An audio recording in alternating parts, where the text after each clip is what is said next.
గారు ఏం చేస్తున్నారండి? చూస్తున్నారేంటి సార్? చూస్తున్నారేంటి? యూనివర్సిటీ అందరూ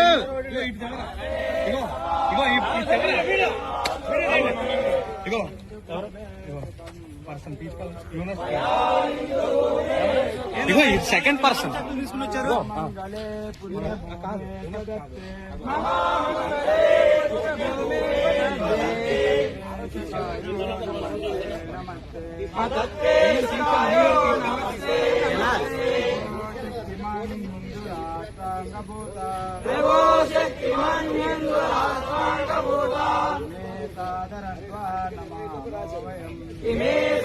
యూనివర్సిటీ కాని వాళ్ళు తక్షణమే బయటికి వెళ్ళాలి. యూనివర్సిటీ స్టూడెంట్స్ కాని వాళ్ళు తక్షణమే బయటికి వెళ్ళాలి. యూనివర్సిటీ స్టూడెంట్స్ కాని వాళ్ళు తక్షణమే బయటికి వెళ్ళాలి. యూనివర్సిటీలో మతపర